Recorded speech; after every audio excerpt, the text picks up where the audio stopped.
Sam, Charlie, and Tom from Bantam base. Brian, someone, they put it on the text. So, good evening, everyone.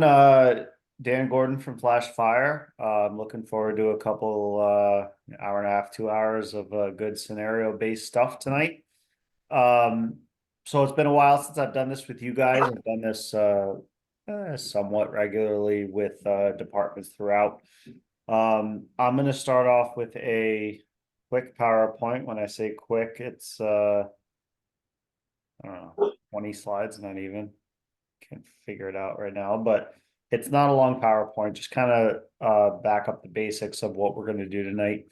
And then hopefully those of you guys at home plan on unmuting yourself to be able to give us kind of your first ins, if you will, of the scenarios that we're going to do tonight. So any questions you guys have, there's two ways to ask them. You can certainly unmute yourself and ask them, or you can put them in the chat window as I just put it in there.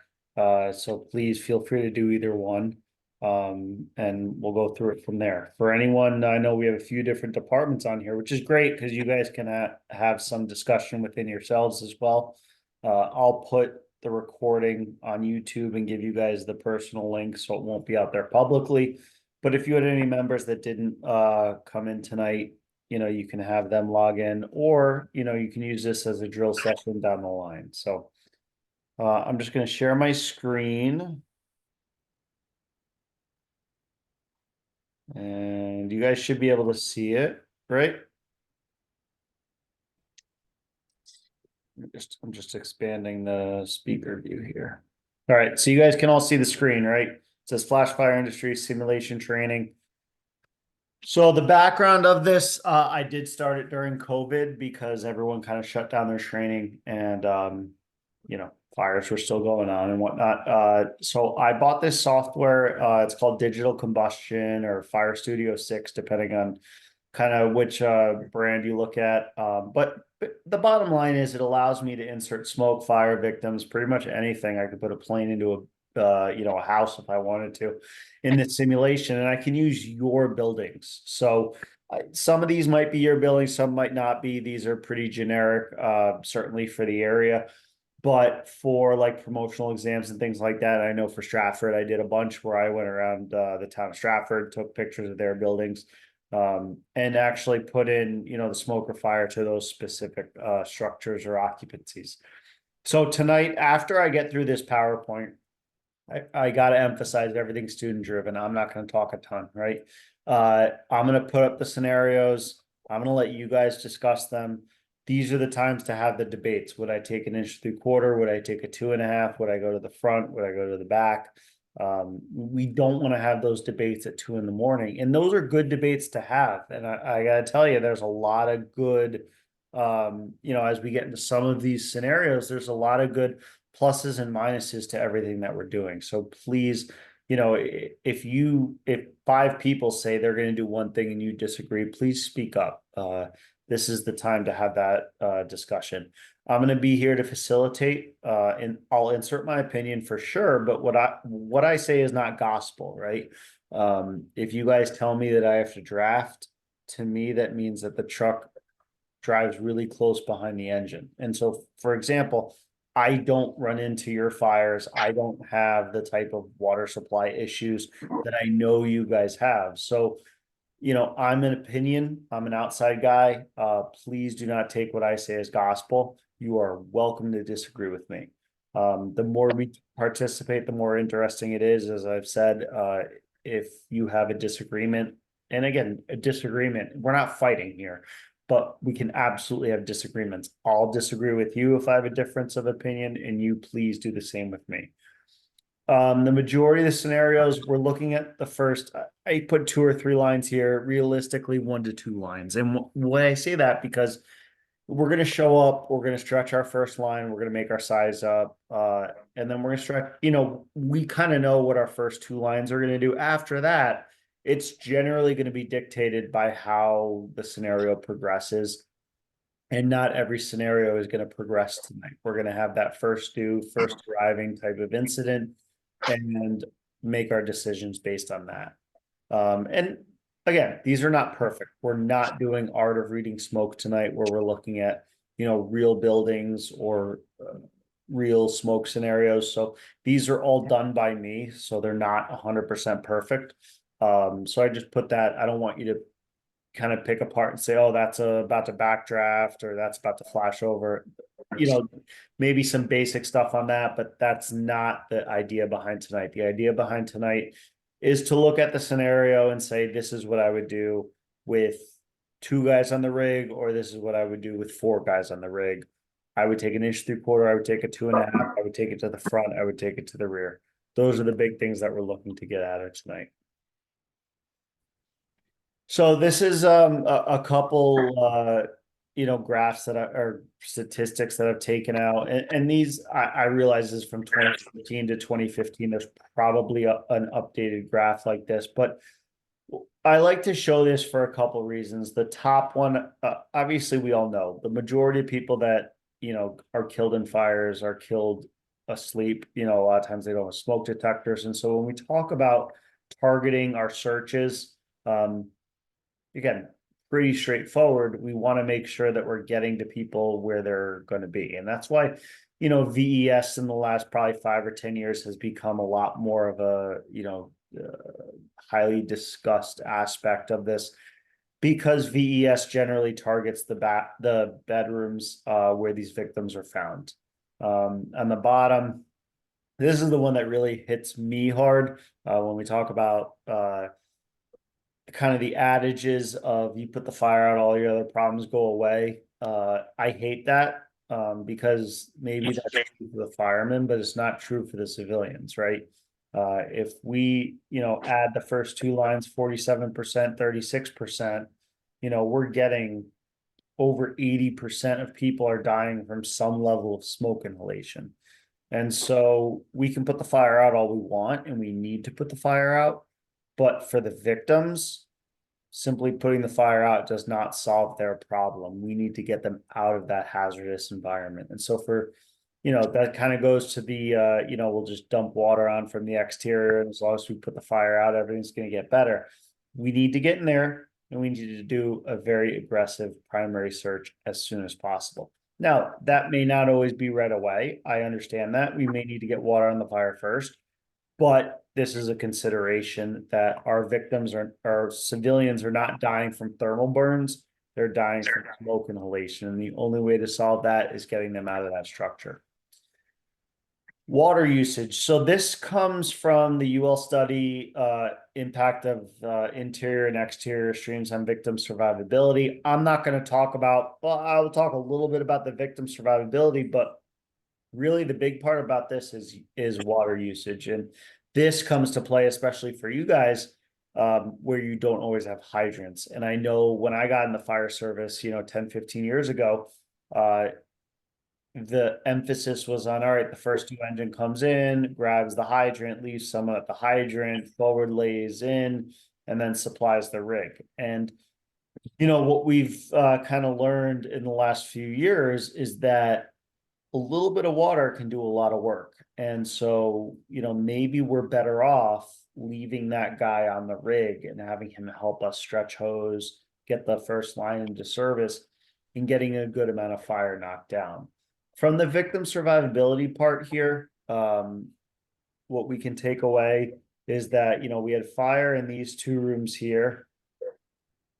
And the victim, so this is an adjoining room. The victim's on the bed, so 3 feet above, and they succumbed fairly quickly. I'm sorry, not this one. Let me go back 1 second. I apologize. This victim on the bed 3 feet above succumbed fairly quickly because of the open door. This victim 3 feet up on the bed, but behind a closed door, survived the entirety of the incident. And then our victims remote from the fire area did much better, but even though they were remote from the fire area, they did receive a lethal dose of smoke at some point. So again, this is just showing us something we've already known and taught, that the closed doors make a tremendous amount of difference. And even when we talk about VES, that's why closing that door is so important, because that takes a tremendous amount of smoke, heat, fire, and takes it out of that kind of realm, if you will.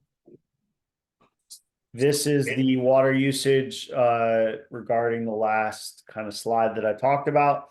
And as you can see, while the average is very low, even the most amount was about 240 gallons. And so going to your rigs, I know you guys, I mean, even our rigs have 500. I know many of your rigs have even more than that.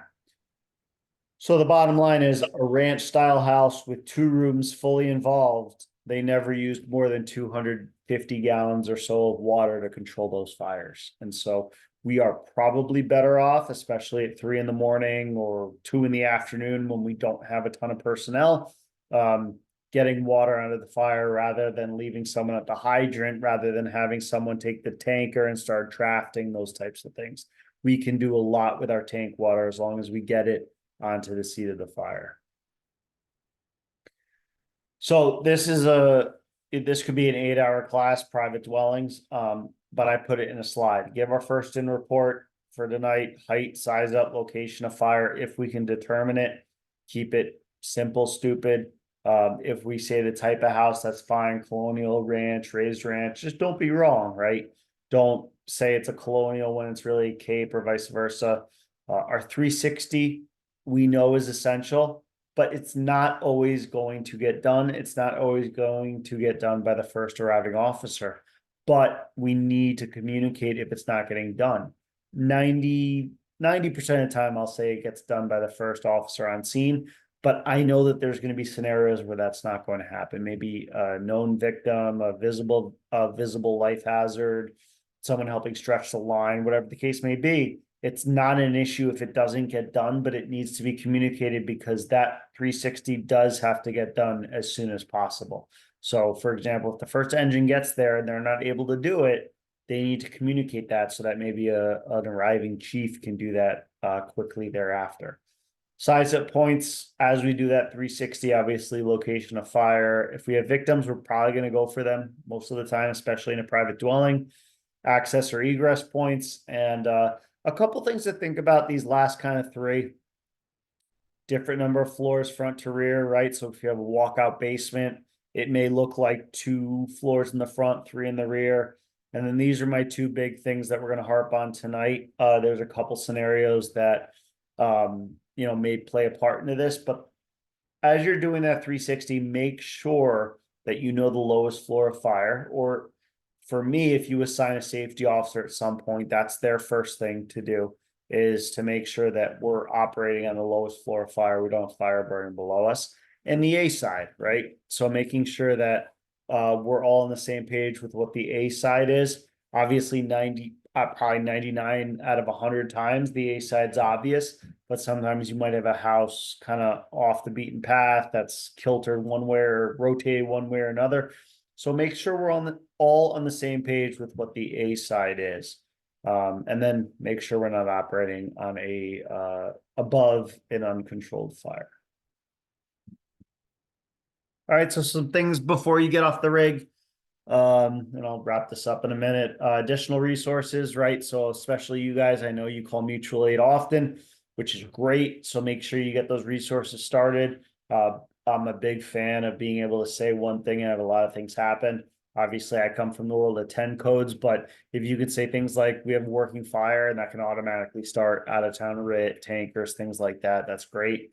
Water supply, do we have one, or are we going to be operating off of tank water? For the engine chauffeurs, engine drivers out there, hopefully you guys are monitoring that tank water, and as they're flowing water, the radio shouldn't be silent. It should be, engine 1, whatever you call yourself, engine 1 driver to engine 1, you're at half a tank, you're at a quarter of a tank, and you need to keep them updated so that they don't randomly run out of water without realizing it. Initial orders to your crew, so obviously turning around in the crew compartment if you got anyone, telling them what to do. And then that 360 walk around may change your operation, right? You have that smoke showing from the first floor, turn around, hey guys, stretch your inch through the quarter of the front door. Now you do a 360 walk around. You've got a walkout basement. and you see that there's fire in the basement, hey, bring the 1 3/4 around to the rear. Okay. This is probably the biggest thing I run into doing these scenarios is guys read right out of the book of what to do, and they're 100% right. But you have to analyze what your crew size is. We can't do 10 things if we only have 4 guys. And so try to, generally, I would say each rig can do one thing right.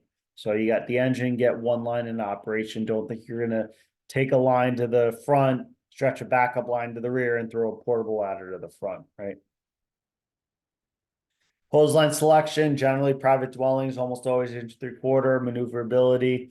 Again, 1 3/4. If you got 7/8 tip, that's giving you 160 gallons per minute at 50 psi.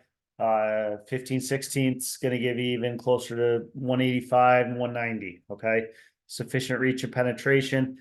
I cannot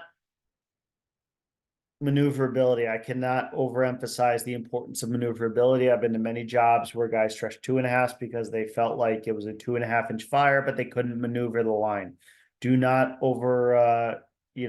don't, I guess the word is, don't, the maneuverability is so important. I guess I never came up with the word. Maneuverability is so important. Okay. Heavy fire, sure. If we're going to operate on the exterior first and we have heavy fire, the 2.5 may be a good option. But just realize once we have to go interior, that's probably not going to be the right line for the operation. We're going to want to either gate it down or stretch it, a separate line to go interior. If you've never tried bringing a 2.5 inside and maneuvering it in tight areas, that's something to try on a drill night. It could be a master stream, deck gun, blitz fire. Those are other options for that first line. So those are things that you can certainly bring up tonight as well. Hose line placement for an interior attack, first floor and up, almost always front door.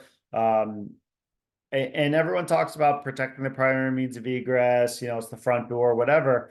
But for me, the most important thing is the victims are most likely going to use that front door for emergency exit. And so if we stretch that first line through the front door, we are most likely to come across those victims if they were trying to exit and couldn't. And I understand manpower may not be, you may not have a ton of manpower. And so a separate search from the hose line may not happen. And so this gives us the ability to almost search as we're stretching that first line. So that's a nice kind of added bonus with going that front door. Doesn't mean it's an always, but it's definitely something to consider when in doubt. The front door is usually the place to go for first floor and above. Second hose line, you have to remember it's usually stretched to back up the second hose line, or the first hose line, I'm sorry. If not needed, we may send it above. Primary searches, I break my primary searches in private dwellings, not multiple dwellings, but in private dwellings up to known life hazard, possible life hazard, and I'll call it, again, it's in quotes, known non-life hazard, right? If I show up at a single family private dwelling in a nice town, Monroe, Bantam, whatever the case may be, and I have the mother or father coming out to me and telling me no one else is in the house, I have my whole family right here, I am taking that primary search importance and putting it a little bit lower on the list. That said, if it's a multiple dwelling, I'm not taking anyone's word for anything. I'm getting a search in there as quick as possible. I kind of mentioned that most residents are going to attempt to exit via their main path of egress. So entering the front door with that hose line will most likely come across any victims that try to escape that avenue.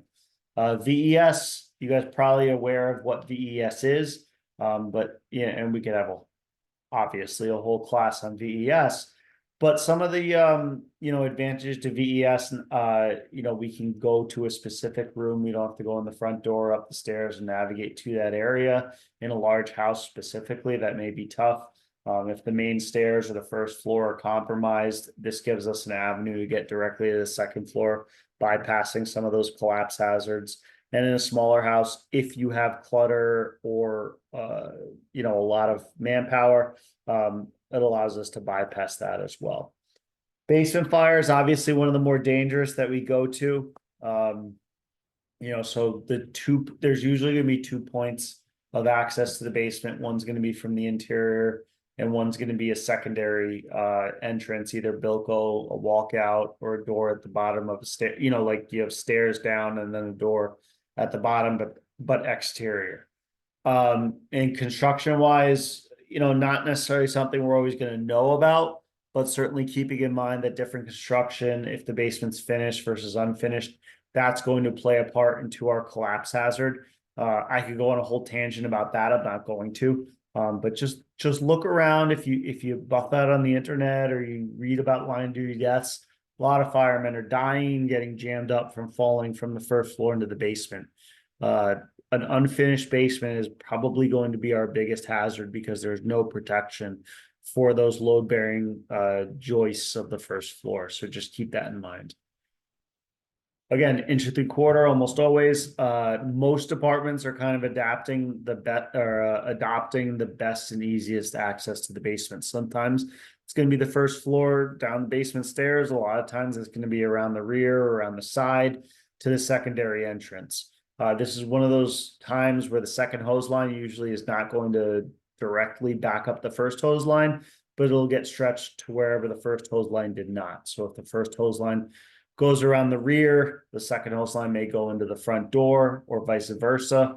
But also this is a good option for that second hose line to be that emergency hose line to a basement window and be able to put water into there in an emergency. So things that go into your decision making, I've always said it. A volunteer officer, a volunteer chief has a harder job than a career officer or chief. Career, you know what you're getting, you know what your guys, you know your crew sizes, you know their run order. You can size things up beforehand, and nothing changes on that end. On the volunteer side, you could have 6 guys on a rig at 6 p.m. and 3 guys on a rig at 10 p.m. So you really have to be able to adapt to some of the crew sizes for one of the big ones. Next to companies, obviously, the more rural you get, the longer that is going to be. I put elephant in the room for who do you have, but on the volunteer side, do you have 6 guys, but 4 of them aren't fire one yet?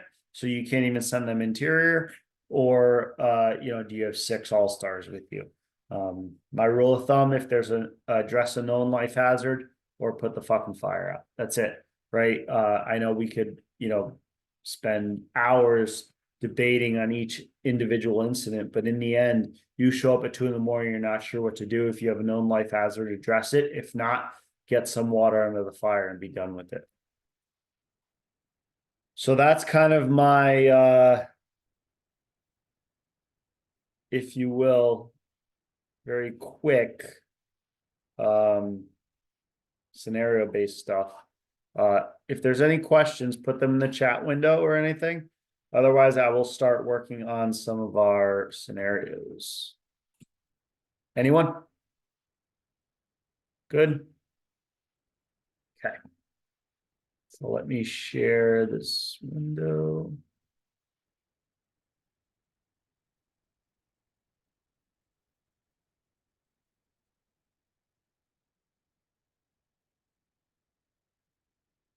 All right, so who wants to be my first victim tonight and kind of take this one? So what I'm looking for is, basically what I'm looking for is you to tell me your first in report and what you would do. And we can split it based on the number of people that you have on the rig and whatnot. But who wants to take this one to begin with? And I'll sit here all night, so hopefully everyone will take a turn and we can make it happen. Yeah, I'll go first as the chief. All right. Unless anybody else wants Since you listened, do you have any thoughts or anything of what I said in the last few minutes? Anything that goes completely against what you think or for what you think? No, I mean I've had the unfair advantage of doing this program a few times, and yeah, obviously, but no, I think the biggest takeaways I've taken from both doing this program and from the real world is like you said, you have you can't always accomplish what you think you can on paper. Like, I've seen people, oh, I'm gonna split the crew up and I'm gonna stretch a line, and this guy's gonna throw a ladder and this guy's gonna VES. And it's like, no, you're gonna do one of those things. Yeah, right. for and then the other thing is like, yeah, what you specifically said with water supply is, we have this notion in the volunteer world that, oh, we don't have a lot of water, and you're right, but the way we're transitioning to operating in this area from the old dump tank mentality to the nurse tank mentality, and by nurse tank, I mean pumping off, because all of our Yeah. trucks have 1,500 pumps and 2,500 to 3,000 gallons of water, is you pull up with an engine and two tankers, you got 6,000 gallons of water. You can do a hell of a lot of good with that if you are aggressive and knowledgeable and get in there. So And I think some people think if I run out of water, I failed. But if you ran out of water, you weren't going to put it out to begin. Like if you can't put a fire out with 6,000 gallons, it's probably a loser. Correct me if I'm yeah, wrong. and so I'll straight up say that my mentality as a chief is, if I get my normal running assignment of my engine and two tankers, Litchfield and mine, off the hop, 6,000 gallons. If we pump that water off, we run out and the fire's still burning, Right. set the tank up. We're going to be there all night or all day, and it really doesn't matter at that point. Like, we're just putting on a show, and that's kind of the reality. And I think So the other thing you said, paralysis through analysis is kind of the quote that I take away from that, which is make a decision and go with it. If you sit there and try to analyze every single little thing and do nothing, you're going to get nowhere. So, with that said, 100%. yeah, And go I ahead. think the other thing I'll throw out, and I mean, everybody here knows me, but like, we have to be self-reflective after these calls and after these fires. I know I beat myself up after every single one. What did I do right? What did I do wrong? What can I do better? And check your ego at the door, because that's the whole reason we're here tonight, is that we need to take a hard look at what we're doing and how can we get better. And you know what? We don't nail it 100% of the time. We don't do it at work. New York City doesn't do it. Nobody does it. Like, we make Absolutely not. mistakes every single time. And so we need to be, you know, be willing to admit that and learn from it. So, Let's have the discussions tonight. So this is what you got. And it's daylight, so we'll call it 3 in the afternoon. I'll let you make up the crews and whatnot, but what's your first in and what are you trying to do? if I'm going to say I'm going to pull up first as the chief, and then the engine's going to be a couple minutes behind me. Let's just say typical scenario, but Bantam car one's on scene, 1-story wood frame, single family residential, heavy fire showing from the B side. This is going to be a working fire. Command's going to be on command 3. Operations is going to be on scene 7. Um, and then the biggest thing with our dispatch is that it's not repeaterized. So I could say 2-minute diatribe, and the dispatcher's never going to repeat all of it. So I try to keep it short and sweet. And then if I need to do updates beyond that, hey, first do engine lane or whatever. So I'm going to probably tell the first engine, hey, take the driveway, or I'm going to guide them in to just knowing how we operate. I'm probably going to have them pulling right by that tree. And Okay. I'm going to direct them to stretch an 1 3/4 line to the front door, and I'm going to do a 360. So what's your first in report for this type of structure? What do you mean Like, specifically by? height, size, up, location of fire. Are you giving that? Like, hey, I'm on scene, I have a 4-story, whatever. Depend. Yeah, I mean, I'm going to say Okay. it's a So what do you? 1 story. I might. I mean, we could call this a split level too. But Okay. I'm off the top. I'm probably going to call it a 1-story single family residential with Okay. heavy fire from the B side. Then I might give an update. Yeah, we have heavy fire above the garage on the B side on the first floor. That's fine. So I'm going to set up the command post in the front floor, and I'm going to call the first floor, the top floor, and the basement the below grade level. So this is your, don't worry about the bottom right.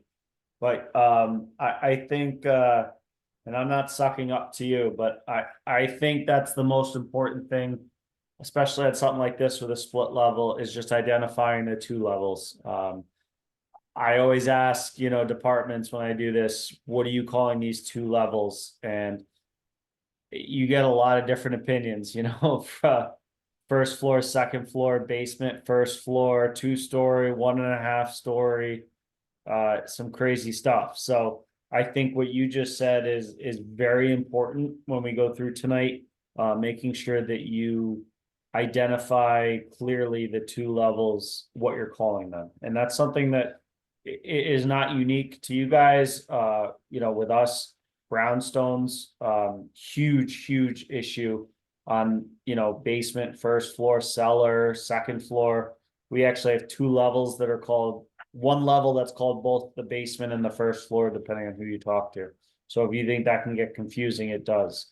So I think that's super important to identify what you're calling it, whether it's the lower level, upper level, basement, first floor, whatever. So kudos to that, 100%.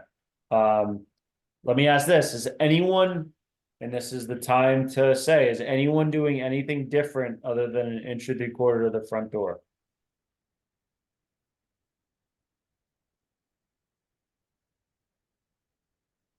All right, Ryan, you win. So inch or 3/4 to the front door. What you open up the front door, the bottom right, and that's what you see. What are some thoughts going through your head? If I'm the engine boss or even the chief, I'm thinking, yeah, the fire's on the first floor. It doesn't appear that it came from the basement level up to the first floor. Okay. So I'm not that the basement's not going to be a priority, but like my initial search crew is not necessarily going down there. And we're gonna come 100%. up the stairs, we're gonna make the corner, and we're gonna make a push down in the hallway. And I don't know if it comes across, but one of the things I'm trying to show with that bottom right and that black smoke is that potentially the door to the fire area is open and spreading smoke throughout that first floor. And so that just, you know, if you're a department that maybe doesn't stretch, or where are you guys charging the line? I guess I should ask that. Front door. Okay. So and I've had departments that are like, oh, we're gonna stretch dry as far as we can. But that might be a case where you kind of say, hey, that's not the time to do that. If we're seeing black smoke, we need to go on air. We need to have that line charged. So Now I'll say if this was the second floor going to the third floor and that bottom right picture was the second floor landing, then okay. I would absolutely consider charging dry or stretching dry just for point of discussion. And I think these are very good points to make. So again, I kind of start off with, I don't want to call it straightforward, but I don't think this is super complicated where, I think most people are doing that first line to the front door, up the stairs to the left and making the push there. So is, and this is always something I always bring it up because you always see it, on the internet and whatnot. Is roof ventilation a priority of yours here or no? Not not initially if I only have limited manpower. Right. If And I show so, up with 20 guys and Litchfield's ladders there, yeah. yeah, by all means, throw a ladder to the roof and cut a hole above the garage. Sure. So if this is a non-hydrated area, what are you doing to get water? We're stretching a 50-foot line probably, and we run jumbo Siameses. So Okay. the jumbo Siamese will go right at the end of the driveway with a 25 and a 50, and two tankers can hook into that. And then you got, again, 1,000 gallons on the engine, 5,000 gallons on the Yeah. tanker. I'd probably call for an additional engine and tanker. Torrington would be our RIT team coming in on that. Okay. And that's automatic for us. Litchfield and Bantam, we have automatic RIT coming on, like no questions asked. It's two companies in RIT, like without even thinking about it. And to your point, like I look at this from a primary search perspective, that lower level could probably be searched not being on air, right? Like Yeah. anyone can do that. And so that's again super important, I think, to Up kind the of, utilities while you're at it. yeah, exactly. But I think it's very important to kind of have that idea that, hey, this is it's a split level, but it's a one floor fire. We don't really have to worry about the lower level unless we get down there and we find something that spread from down there up or whatever. So, guys, anyone else have any opinions? Things we're missing? No, This is your freebie. I'm not talking after this one, so no, you're everybody. done. I know, and I will sit here all night if no one wants to talk. All Hey, right. can you guys hear Yeah. me? Yes, This is absolutely. Will Arducci. I was just gonna say, Ryan saying if he was the engine boss charging at the. I mean, I'm looking at that smoke when you're at the landing there. I mean, shooting smoke with water, making that push. I mean, that just cools that fire down because my first impression of this house was that smoke is about to light off through all those windows. So I mean, it's probably doing the same thing through that hallway. So making that push not dry is the right call, I thought. Oh yeah, I mean, if you go in there with a dry line, I think you're asking yourself for trouble. So I completely agree with you. The whole Let's yeah, go. No, I was gonna say, let's talk search. Like, say you pull up and somebody says, "Hey, my baby's in that room." You know, that's a difficult decision, whether I was making it at work or here, because, um, you know, that is potentially angry looking smoke from that picture. But that being said, it's definitely possible. You know, again, how long's the hallway? Where's the potential victim? Is the, you know, and if you can get in there and then shut the door behind you in the room that you're supposed to be searching, is the line right behind you? Is it not right behind you? You know, it's just like everything. There's a lot of variables to it. But well, to Will's point, that yeah, like you don't want to be messing around in that hallway doing a search without a line for very long. I'm not saying don't do it ever, but yeah.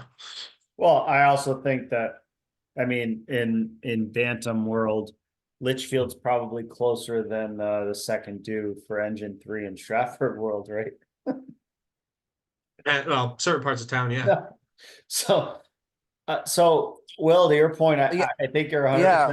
100%. I think you're 100% correct. And this goes into I know we did the fire behavior stuff with you, and it's not at all things that you think about regularly. But if you're going in here to do a search without a line because someone said, "Hey, my kid's in there," I would say that it's very important that you close that front door behind you so that you're not giving the unlimited oxygen to that fire that I agree the smoke looks like it's about to light off. So that's something to think about. I was just about to say what Ryan was talking about, that scenario of search got my brain going into the what ifs. Like we could do all night on this, but I'll be quick. You know, I mean, if you're making that quick push without shooting waters, you're not steaming everything as well. I mean, you could at least close all the doors on your way down too if you're really thinking. I mean, it's hard to remember these things when you're doing that, No, but I think just if you confine every compartment you Yep. can come along on the way, and then search your way Absolutely. back from the seat of the fire. And I wouldn't worry too much if you're doing a smooth bore. I wouldn't worry too much about steaming. Just get the environment cooled down as much as possible if you have the line 100%. So I think some very good discussion there. Let's go to the next one. Who's my next victim?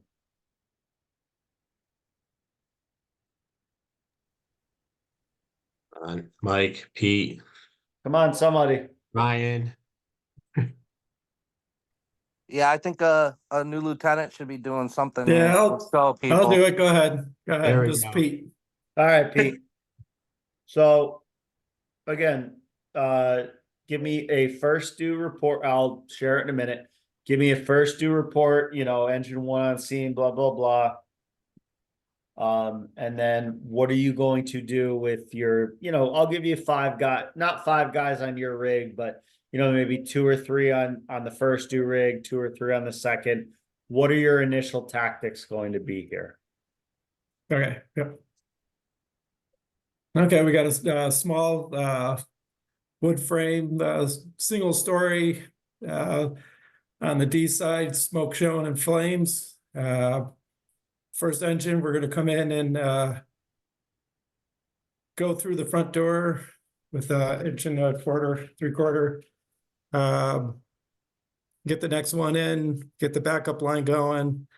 So again, let's Yeah. pick one thing. So you got three guys, you're not gonna get a primary line and a backup line. So I think this, Well, that's the next engine. I'd want the backup line coming from them, okay, and then hooking into the like Ryan said, get the water supply started. And this is during the day. I don't see any cars in the driveway, so we're still going to do a search, but we could do that going to the fire. all right, so let's break it down. Your one line is going where? Front door or garage? I might darken down a little bit, going towards the front door though, through the front door. So Because I want to stop the fire going into the residence. no, I do not disagree with you, but I want to have a concrete answer. So originally you kind of said, I'm going to the front door, which is fine. Now you're saying you want to darken it down first. So what, Yep. you have a fresh out of fire one nozzle man. So he is certified, but he has no idea. So you have to Yep. tell him exactly what you want him to do. So where are you having him take that line? Right to the front door then. Okay. If it's yeah, yep. I But- am not judging. I just want to have a concrete, and this is going to be, as you progress, if you're a new lieutenant, you'll understand that you need to give concrete orders to people. I need you to take the 1 3/4 to the front door. And if you say anything other than that, they're going to listen to you. So I'm fine. If you want to go front door, we could have this debate all night, smooth bore, fog, rear mount, mid mount, like we could have this all night. Is anybody here, again, no reported victims, nothing. This is what we got. No one meets us, just multiple 911 calls for a fire from a garage. This is what we show up to. Is anybody going to the garage? Is anybody going to the front door? Is anybody doing anything different? This is Ryan from Morris Fire. Yep. Yeah, I knocked the garage down first. Okay, 1 3/4 or 2.5? 1 3/4. It's a single garage bay. There's probably a car going in it. You could stop the fire initially from getting into the residence if it's not there, just by knocking that fire down quickly. And then I'd put the second line through the front door, but I'd go for the fire first. Okay. Anybody else have an opinion one way or another? I'll say mine is, especially with limited manpower, you have a good reach on a stream, and if you have an aggressive engine, you could, while you're bleeding the line out, you could get a good knock on that fire and get in the front door relatively quickly. 1 3/4 or 2.5? 1 3/4. Okay. All Yeah, day. and that's what I was thinking too, right off the rig, like you're knocking the air out of I would be throwing that into that room. Okay. Yeah, Yeah. going into the front door. I think there's a lot of good. I can make the argument for either one. Here's what I will say is that, first of all, we didn't do a 360, but whatever. I mean, there's no surprises on the 360 here. If it was a basement fire, all right, we have a walkout basement, that would change things a little bit. But for this, there's no surprises there. What my take is that, again, regardless of where that first line goes, if I can get this front door forced and at least make sure that there's no victims right inside there. The other thing that's important to me, the other thing is, what is forcing that front door, especially for a garage fire like this? What is that able to tell me? If I open up that front door and I have very little, I'll have a haze, but not a ton of smoke on that first floor, that's telling me that what? Most likely the door between the garage and the building or the residence is closed. On the other hand, if I open it up and it's banked down to the ground, or I see flames coming across, that's telling me that potentially that door between the garage and the living space is open. And so to me, those are some of the important things that I want to know, especially on a garage fire like this. But even some of the basement fires that we talk about later, I understand, and I'm not saying if I go to one tomorrow, I'm going to remember to do this or I'm going to need to do this, but something to think about. Our primary purpose is victims, right? If we burn a house down to the ground, but we save a victim, that's a success versus if we put the fire out, but then on the secondary search, find a dead body, that's not a success. So I want to pop that front door, regardless of where my line's going. I want to get my hands in that front door and make sure that anyone that was trying to maybe escape did not get caught within there. I am just catching up on the chat. Someone says they attacked the garage. So again, different opinions, whether we go the garage or the front door. And honestly, that's the debate. That's all this fire is about, is would you take your first line to the garage or the front door? And so I don't know, like, so if there's a victim in there in the house, and let's say that door is open and you start squirting a whole bunch, a lot of water into that, you really could be pushing the survivability of the victim down, I think. But Versus what? Oh, you're saying if you go to the garage.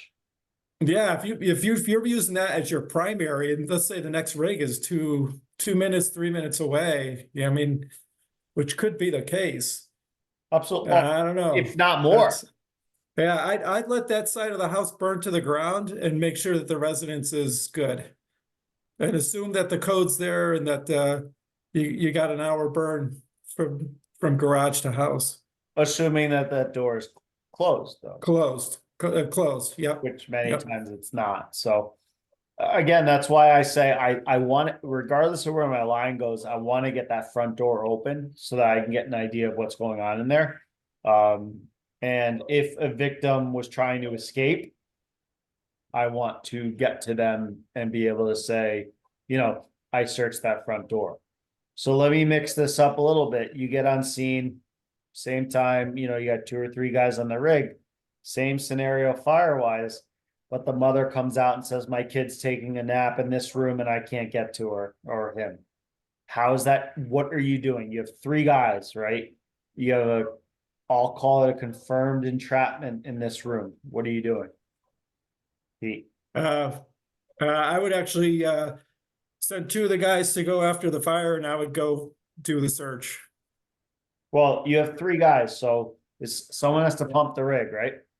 All right, so I would protect that side of the house Okay. with the hose line going towards the fire and do the search backwards, assuming that the door is shut on that and that we don't have banking down to the ground. But Well, let's say it's yeah, open. definitely. Let's say it's open and it is banked to the ground. You open up that front door and smoke comes down halfway and it's pretty well banked.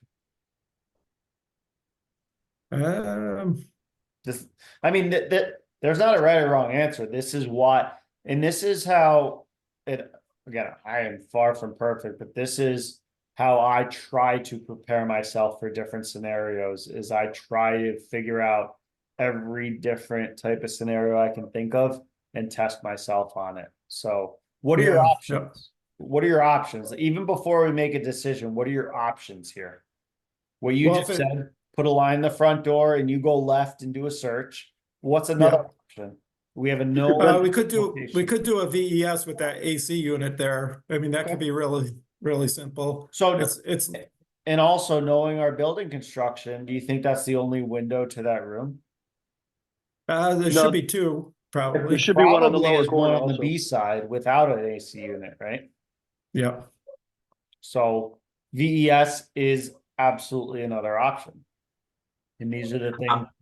Yeah, Ryan, you're Yeah, no. popping up over there. Talk to me. No, I'm gonna chime in. I'm gonna say, you know, whether I have 2 guys or 6 as the officer or as an aggressive firefighter, I'm going in and going to the left and going for that. Now, I'm probably gonna at that point have the line go to the door, and either hit the fire quick or come in behind me, depending on how quick they are getting the line off, how quick my mask up speeds are versus other people, that kind of thing. Are we going with the bumper line or are we stretching to 250? Like, right, there's always variables to everything that we're talking about. But like, let's say that door is open.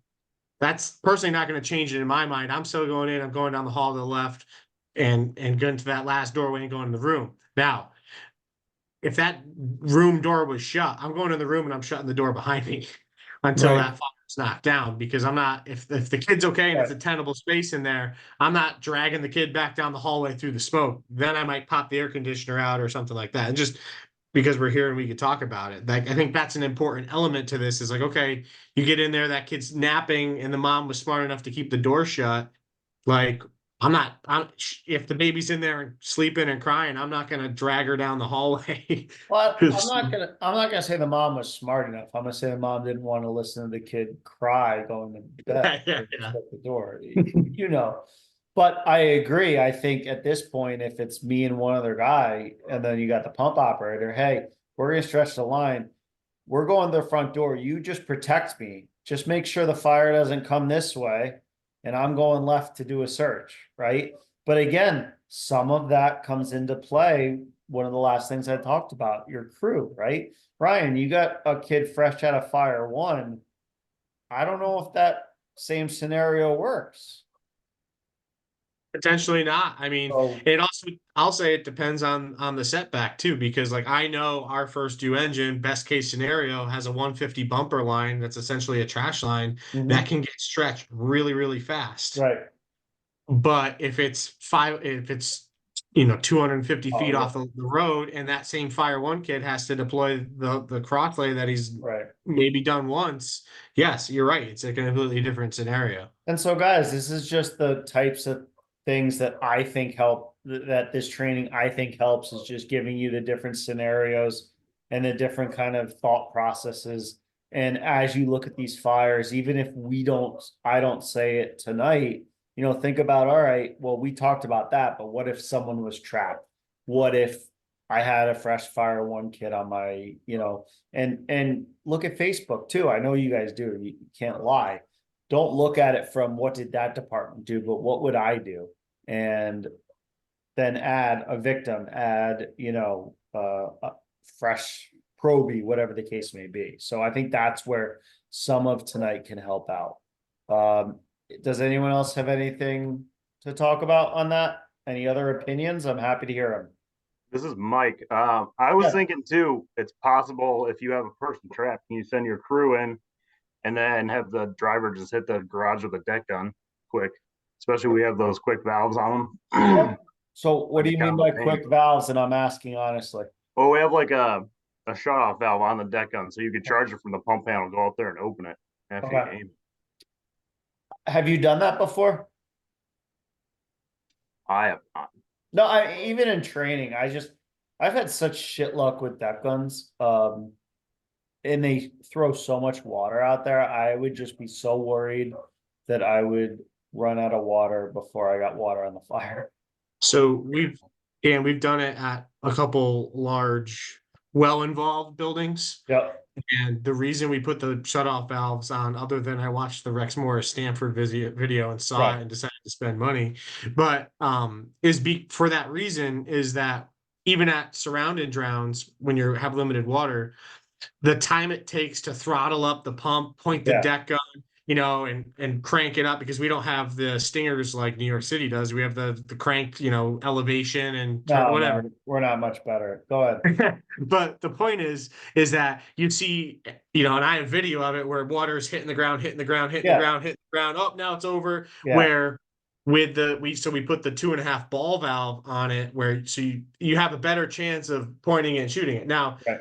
to Mike's point, I think it's a great idea if maybe a young nimble guy is driving that's experienced as a pump operator, but you have some of these older guys, God bless them, they're not doing that. They're not climbing up there and do it. So it's a tool in the toolbox. But again, I don't think it's going to happen every single time. But I even think to your point, you said the front bumper's that easy to stretch that, it doesn't need to be the deck gun. So I don't know, just thought. All right. Thank you for Mike. That's awesome. Thank you for adding. Let's see. I like this one for you guys because even though this isn't local, it looks like it could be downtown Litchfield. So, and I know in Ryan, you said I had Litchfield guys here, right? This is downtown Litchfield, basically, right? Yeah, there's a group of them. Maybe they can turn Yeah. their mic on and somebody can do it. Lee, right?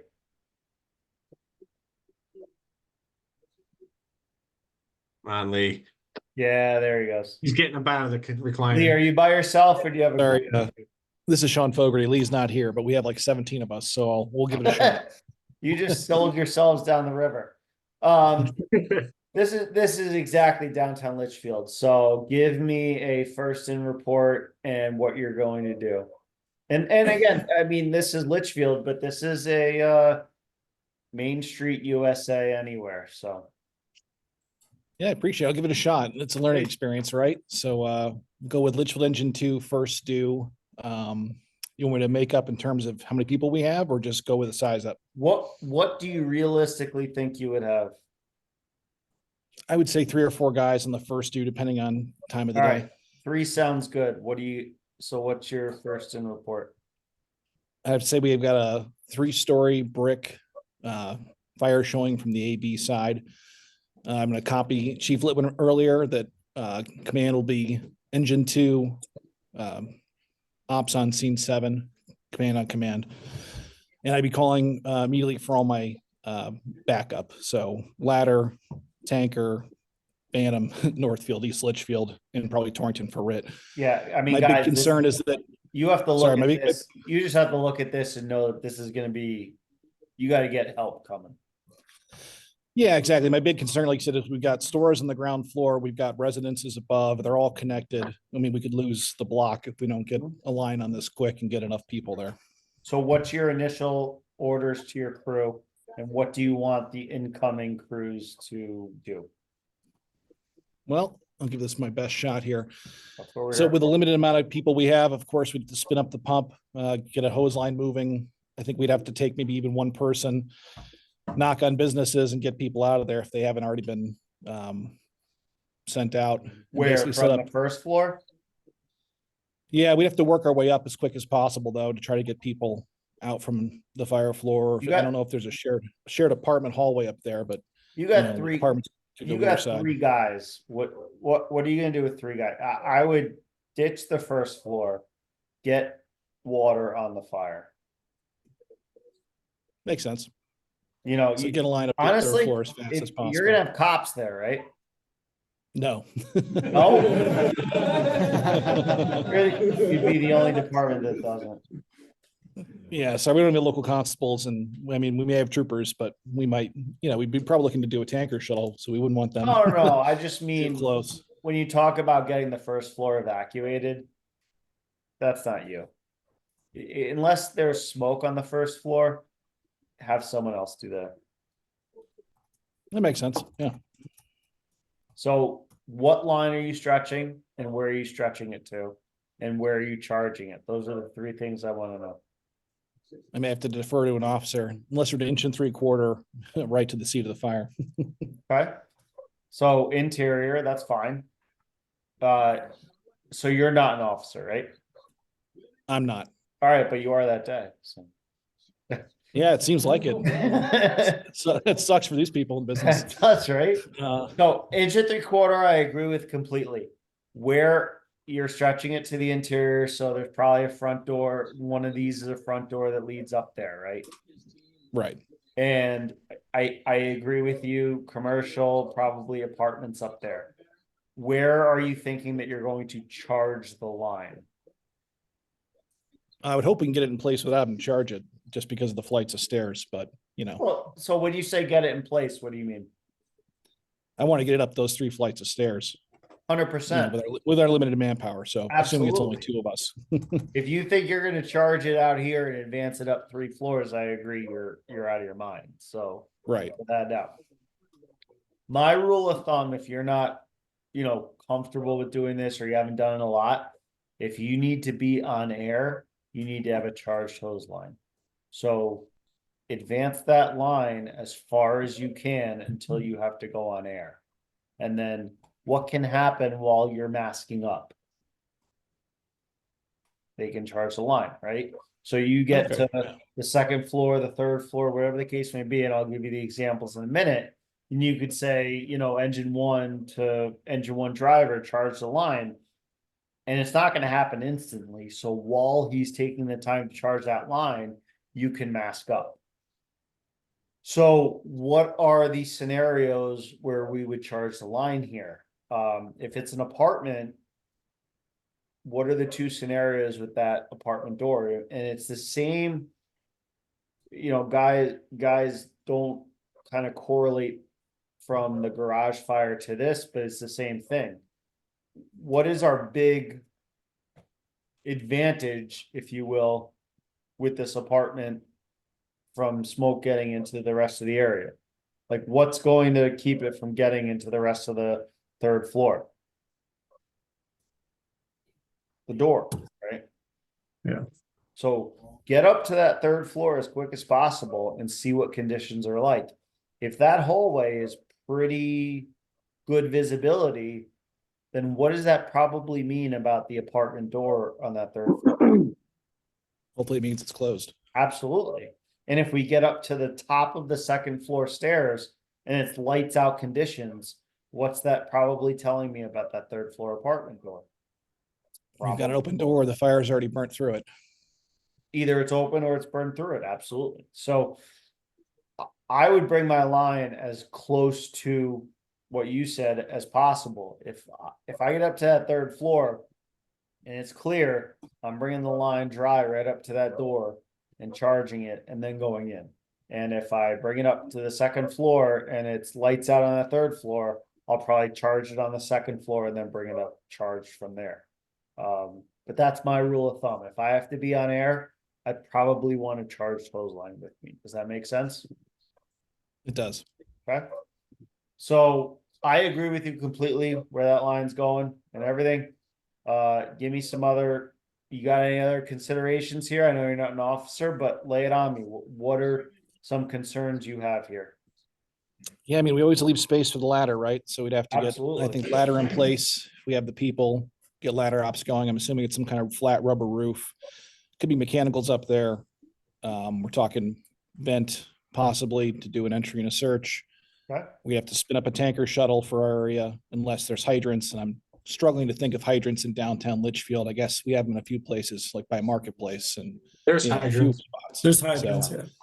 we got a few. So we could Okay. always do a fill site with a tanker if it's with a tanker shuttle closer, I guess with a portable pond or something if we needed it. Sounds good. What, where's this fire going? If we have to think ahead, where's this fire? If we're concerned about this going somewhere, where is it going? Well, yeah, I could follow the apartment block across, which I guess gets to the vent entry or the roof ops. I mean, the guys may have to cut a line across the roof Absolutely. to stop the fire from spreading. Yeah, I mean, trench is a very labor intensive, but certainly if this gets up into the cock loft and starts moving across, that would be my biggest concern. This is also an example. Are you getting a 360 done here?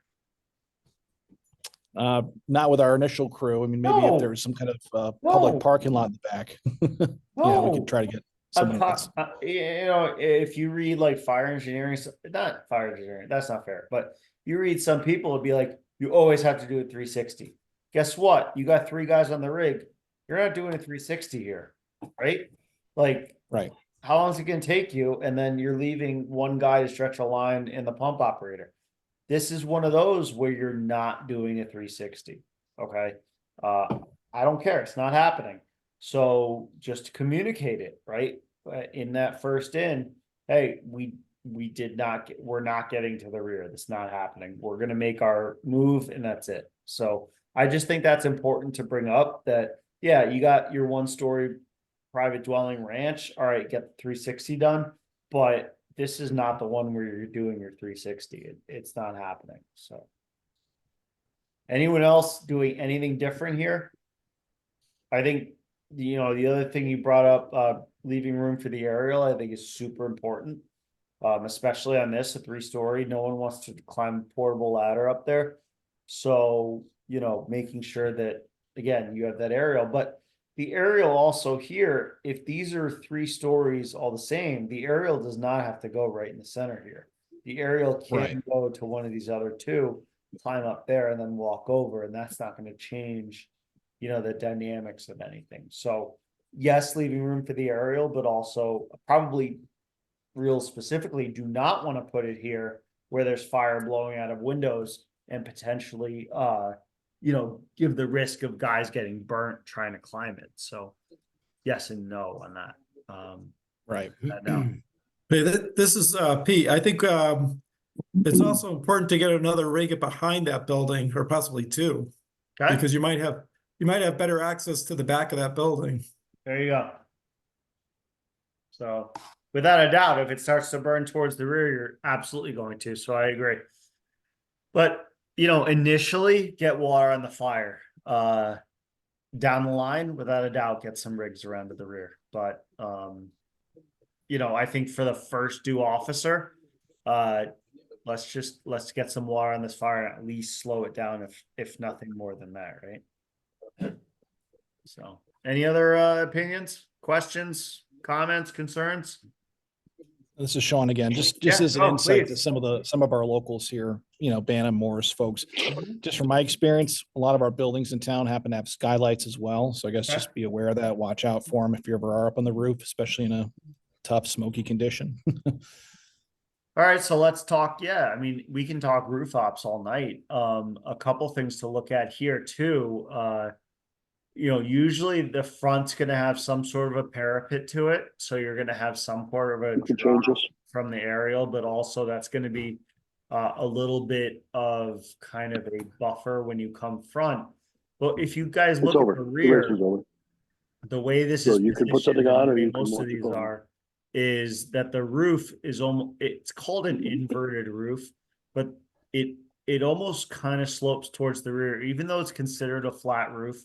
It slopes a little bit towards the rear, but the real hazard is that in the rear, there's no parapet. So in the front, you may come off the aerial, have to navigate, a couple foot parapet. But as you get towards the rear, you could easily, in the middle of the night with a smoke condition, walk right off the back without any sort of indicator. Same thing with, as you mentioned, the skylights, but also there could be shafts, open shafts there. So again, just very careful on the roof when you're navigating to make sure that you're not coming across any of these. And even if they do have skylights or they did have skylights, as we all know with our cars, if we had skylights, they always start to leak after a while. So a lot of times what they'll do is rather than like replace the whole skylights, they might just tar over them. So that becomes a hazard because it looks like a substantial part of the roof, but it doesn't actually hold your weight. So, a lot of hazards up there on the roof. Although you're sometimes considered like, all right, out of the realm of the excitement, there's a lot of things that can happen on the roof that could definitely cause some issues. So definitely some good things to think about there. Anyone else?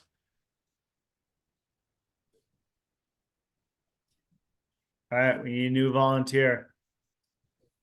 It could be someone else from Litchfield too, if we want. I don't care. I'll do it. All right, who we got? Mike Barry. All right, Mike. Just get set up. All right, so give me your size up and what you're doing. First crew. Bantam Engine 3.5 is on scene with a 2-story wood frame, smoke and fire showing from the Alpha Bravo corner. Take an 1.75 inch line through the front door. Okay. You want a 360? Sure. It's like a leading question, right? I always ask, does anything change from your 360 from what you initially said?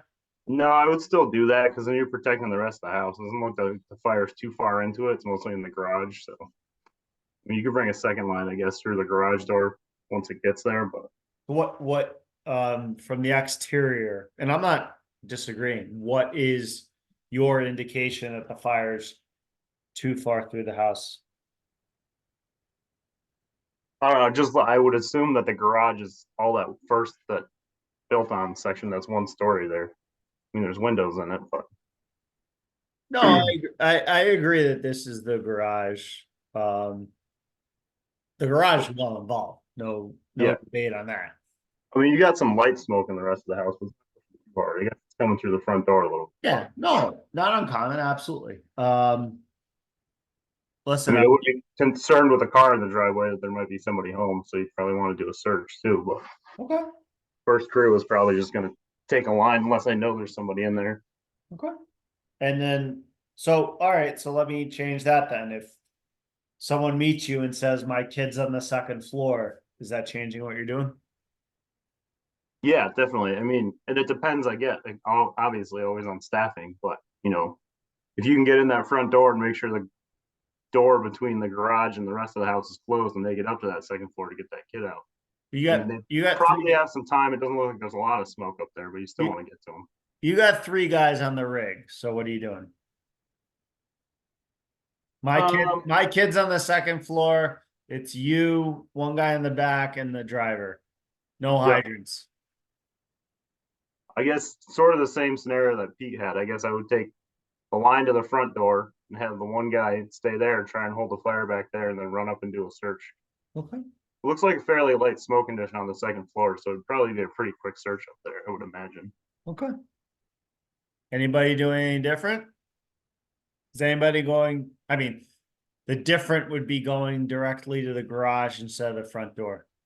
Is anybody going to the garage instead of the front door? I probably am. You know, This is, with 3 guys. I mean, this is Probably. the time to talk about this, You know, I'm gonna say we gotta pop that door and see if that door is shut, and that might change things. okay? But if that door is shut, then yeah, I'm gonna try to knock down as much volume of fire in the garage before it burns to the roof and then gets up into the house. Yeah. True external auto exposure.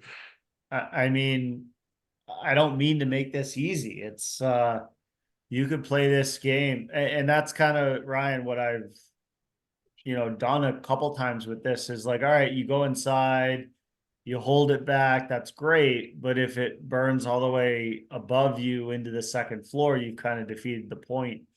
That said, if I have a victim or a known life hazard, I'm going in the front door. I don't care. Oh, 100%.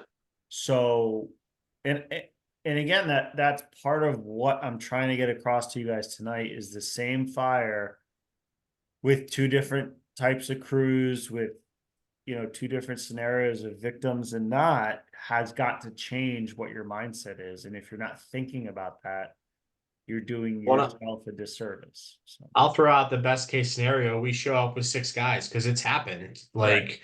And okay, now, yeah, we can start talking about dividing and conquering. So let's stretch to the door. Maybe it's probably the breezeway is probably between the living room or the kitchen into the garage, and put somebody there and then stretch another line to the garage. But I think you got to talk about line discipline too. That person that's sitting at the door inside, if it's not burning through, that you better hope that they're not wasting water just for the sake of nothing, right. because then, and then same thing, if you got that tank water and your tanker's delayed or whatever, and hey, now you're below 3/4 of a tank and there's still that person inside, you got to let them know, because they might start backing out. Or maybe now you shut down the exterior line and just have the person inside hold it back. I mean, you could discuss it either way, but Well, and your other point is, for a known victim on the second floor, you might be able to do a VES and kind of bypass that whole first floor opening shit too. So that's another option. Mike, what are your thoughts if are you opening that front door if you don't see any fire? Are you changing where your line's going or no? Yeah, I mean, if there's not a victim in there, then yeah, sure, go through the garage door. That makes sense. No, I'm saying, but initially you said front door. So if no one meets you, where's your first line going? Front door. But then if you open the front door and there's no fire, you'll go around to the garage. No, I mean, if you're already at the front door of the line, you're not going to reposition it. But Okay, that's you can fine. still go through the man door on the other side and push the fire back out through the garage, Okay. through the interior door. But I mean, these are just things to think about. I have no problem with either one of them. But these are the types of fires that are happening, I don't want to say every day, but very commonly in our area. So these are the types of scenarios to kind of think about and see how we would react to them based on our manpower, as well as reported victims and things like that. Does anybody else have any opinions on this one way or another? I do have another scenario added to this, because Please. with the electric vehicles, this could actually be an electric vehicle in that garage. So we're never going to get the fire out. So with this particular one, we got a vehicle that's going to block our way to try to get that, to drag that vehicle out. So I agree you're not going to extinguish it, but I think for the most part you will not and I could be wrong, but I think you'll be able to knock it down enough where you can get a search done at a house. Do you agree? Oh, yeah. So, I mean, you're getting into overhaul at that point, which is important because we don't want to, if this is, 8 in the evening, we don't want to come back here at 3 in the morning, but, we'll get it knocked down, get the searches done. And once we know there's no life hazard, I agree with you. We're going to have to put the rescue there and winch this thing out. Right. Yeah. Right. I mean, Yeah, that's it what I can't was stay getting in at. that So garage. That's for sure. yeah, we want to save the structure if we can, so that's Right. what I'm getting at. It's certainly not staying in that garage. That's 100% for sure. I agree with you on that. All right. Anyone else have any other ones on that? Okay.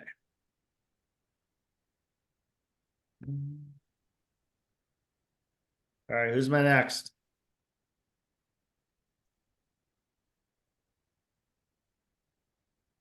Who else? I got 17 people on here, and I know one department has multiple, so.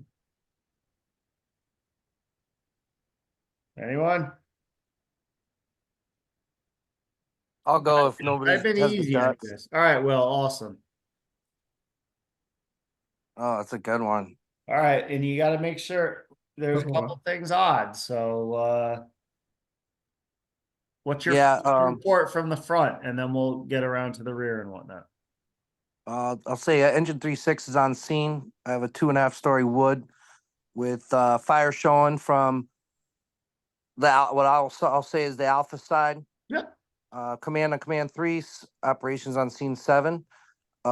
Engine 3.6 will be deploying a engine 3/4, and I also have propane tanks on the alpha side of the structure and a car in the driveway. Okay. So inch 3/4, where? Can I get a 360? Yes.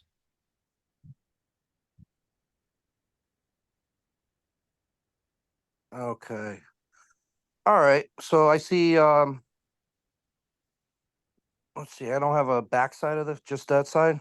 All right. I see. I This do is have the a front backside. door. No, this is the Oh, backside. okay. So I can see. I can see everything. Okay. Yeah. Yeah. So I have an alpha side front door. I'll be stretching through the front door, and to the second floor where the fire is. Update to all units that I have a car in the driveway, and I also have smoke coming from the Charlie Delta corner, and we'll be stretching From from the alpha side first floor, and then we'll be trying to find the stairway to the structure or Okay. the rest of the structure. what's your biggest concern? Listen, I mean, car in the driveway, fine, but what's your biggest concern for the safety of your crew at this fire? Probably just gaining access and making sure that we can find, um, you know, egresses. We know, or stretching our line up through the stairway, finding the stairway. That's my concern. Is like Okay. I'm looking at this fire. The first thing I was thinking of was like, how the hell do I go up to the second floor? So You know? you're on the right path. Let's Building get under construction. right. So you're on the right path. So why are you concerned about finding the stairwell? Uh, well, just making sure that it's the right stairwell as well. How many And stairwells do you think this has? I mean, it could be split up. Window. I think I see stickers on the windows, like it is new construction. Okay. I So think I see them. does this look like a standard building to you? No, and that's what worries me. That's why I said, "Oh boy," right off the hop, Okay. because it looks all chopped up. It looks like, hey, I'm my own architect. So I mean, a little bit, but what? So if I took out this right side, let me draw it. If I took out this, what kind of building Oh. would it look like? if you took out that, it looks like a ranch. Right. So what does it look like when I added that? It's not that it's It looks like a big garage. well, it's not that it's a particular building, but it's an addition, right? Yeah. And you nailed it that there's stickers on the windows. You didn't say it, but there's a stairwell here that's not completed. Oh yeah. I had it too zoomed in. I didn't see that. My bad. There's the excavator here. There's a trailer, there's stone. So what's that telling you about this building in general? I mean, it might not even have sheetrock yet. Bingo, it's under construction. And so what's your big hazard there? Fire travel, it just goes everywhere. It could be all the way up into the trusses already. Exactly, collapse. So, I mean, you had it all in your mind, but get it out there. Like, hey, we have a building under construction. That changes so much shit. If you don't have, if that's not sheetrocked yet, I'm expecting that to come down in 5 minutes, right? So Sorry, my dog's whining. I, my kid's whining, so we're good. But guys, that has to be a primary thing. Like a lot of people when I do this say the propane tanks. I don't really care about the propane tanks. It's not that I don't care, but they're not involved in fire. They're nowhere near involved in fire. If I had fire blowing out of this window, all right, maybe I'm concerned about the propane tanks. But the fires on the second floor, the propane tanks are on the first floor, whatever. That just tells me, added on with everything else, that this building's under construction. I need to be really, really cognizant of the condition of that construction and if I'm potentially getting into a collapse hazard. So I'm not disagreeing with anything that you said, inch through quarter, front door, up the stairs, but maybe when I get up the stairs, knowing that, this area is completed and this is probably not, that maybe I'm using the reach of the stream a little bit more than I normally would versus getting into that second floor and actually making a real good push. So that has to be really something that we see here and size up.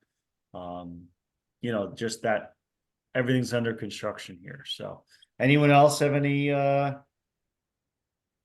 comments or thoughts?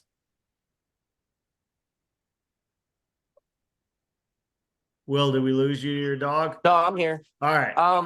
No, I mean, like I said, you were talking about the reach of the nozzle. I mean, that might be. I mean, if there is no sheetrock and it's all just studs still, I mean, that might be in our benefit just to knock it down quick. But it also could harm us, like you said, with the collapse. So Yeah, I don't think I wasn't implying that the hose is going to cause the collapse, but no, not that. I'm just saying the oh, reach of the hose would benefit us. We could just knock it all down absolutely. real quick.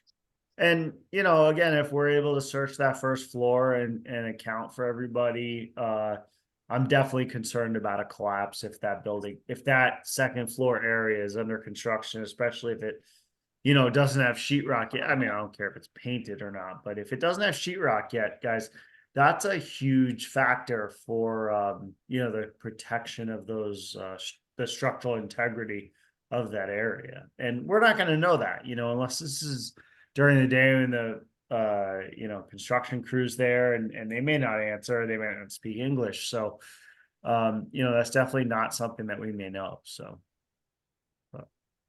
Yeah, for sure. I mean, if it's a windy day, this could be gone by the time we get there, with no sheetrock. agreed. You never know. Agreed. Anyone else have any thoughts on this? What about the first two size up? Would anyone call this anything different than a 2.5 story? I'd call it a 2, personally. Yeah, I don't know why I said that. I'm an idiot. No, you're not interesting an because idiot. I think I'm Where just I- used to it. Where I'm I used work, to some it, guys yeah. call any peaked roof a half story because one of Yeah. our shift commanders used to call any peaked roof a half story. But like my personal opinion is a half story is living space within a or a walkable full, you know what I mean? Like I agree potential with for void spaces, not an attic.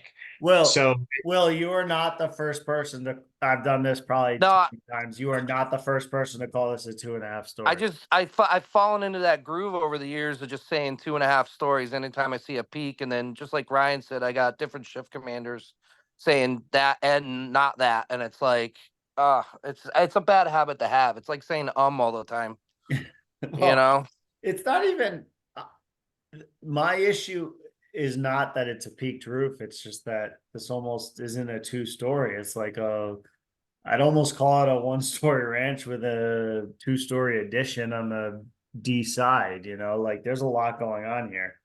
then there's a walkout garage. There's Yeah. a lot of things on this place. I'm not picking on you, Will. But it's just, again, like, and that's why everyone has to give their own size, make their own size up. You know, you're not going to give it, but just because someone says something doesn't mean that when you get there, you're just taking it for granted. You got to look at the building and say, all right, sounds good, you know. Yeah, I probably would not call this a 2.5 story, but I understand where you're coming from with that also. So just yeah, again, that's what we're here for tonight, to have different discussions and whatnot. So thank you for participating. Who's my next victim?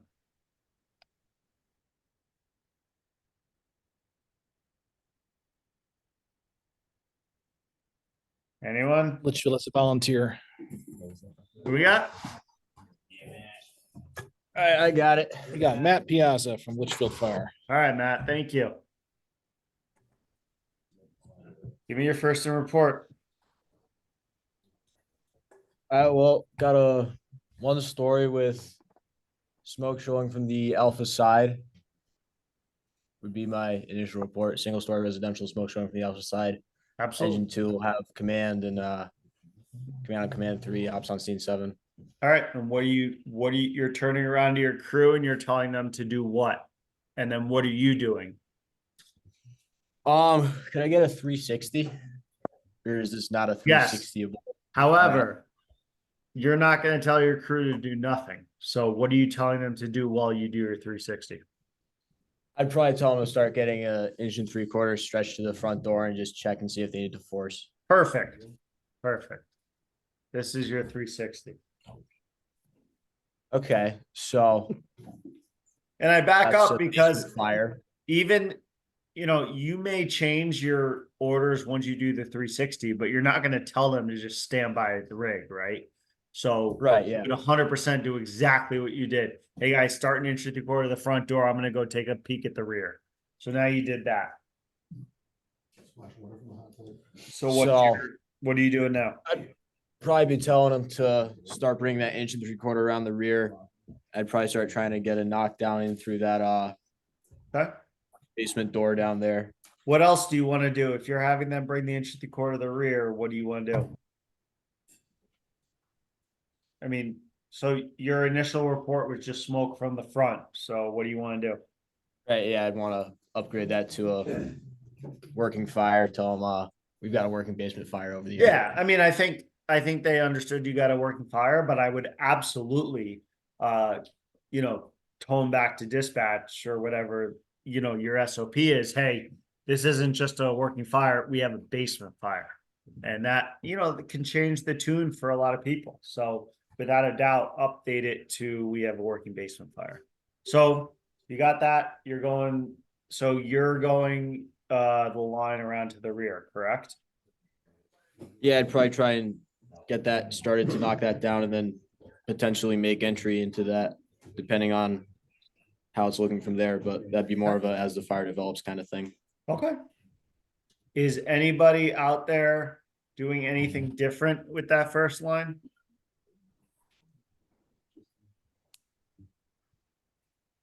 Everybody here is taking their line around the rear?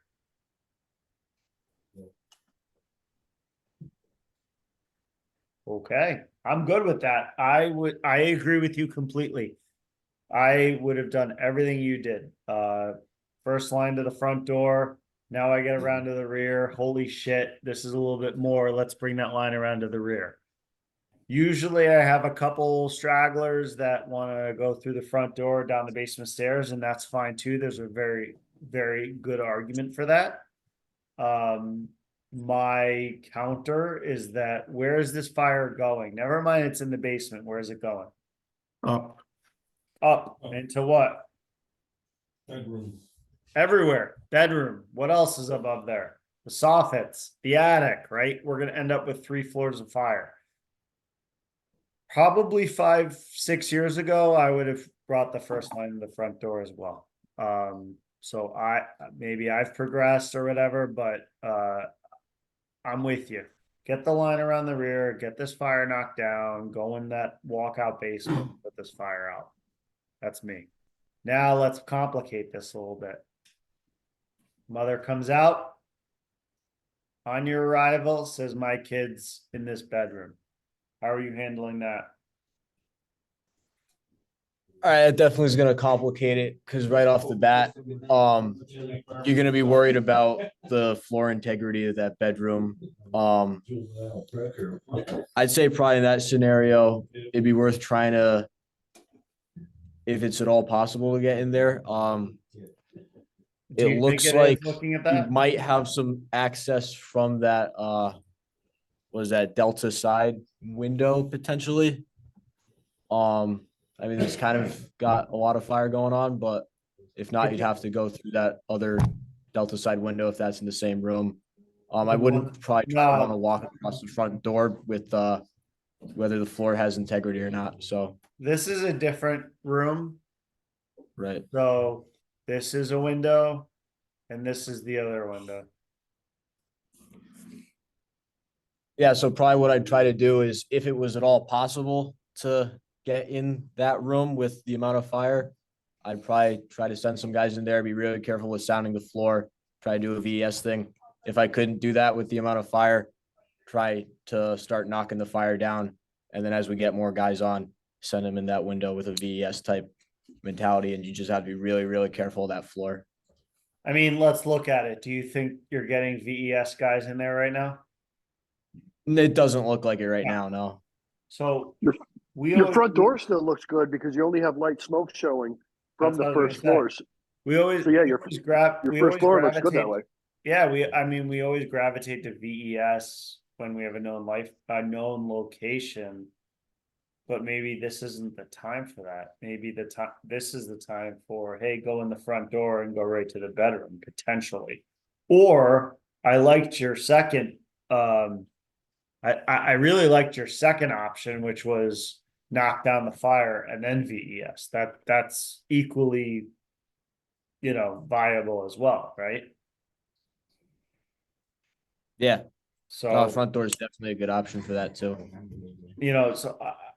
again, it's just about having options, and when we have known life hazards, everything kind of goes out the window, right? We just got to figure it out. But I kind of like, whoever said that, I like the front door, and I like, knocking down the fire and then going in the window. I think those are a couple good options. I do not think in this scenario, again, simulation, I don't think in this scenario we're going into either of those windows without putting the fire out a little bit though, so. Is anybody taking their first line through the front door? Is this crickets? Okay, so everyone's going around the rear. Again, good discussion to have. This is the time to talk about it. I certainly understand the mindset of going in the front door. But I think finding the stairs, going down the stairs and hitting the fire is going to take some time. So, me personally, I agree. If this is what I see, I'm gonna take the line around the rear. Any other questions, comments on that?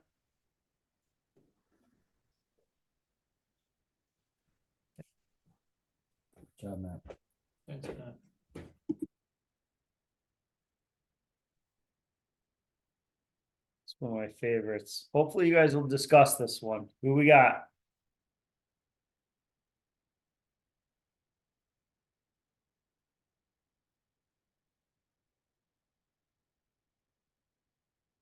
Hello? Anyone? Come on. It's not an easy one. There's a lot of things to talk about here, even though there's not a lot showing. I'll do it. All right. Mike Berry again. Yep, I got you. Bantam engine 3.5 on scene with a 2-story wood residential. Like light smoke from the Alpha side, possibly a basement fire with smoke coming from the Charlie side. I'll even give you all of it. Go. I won't trick you. This is what you got.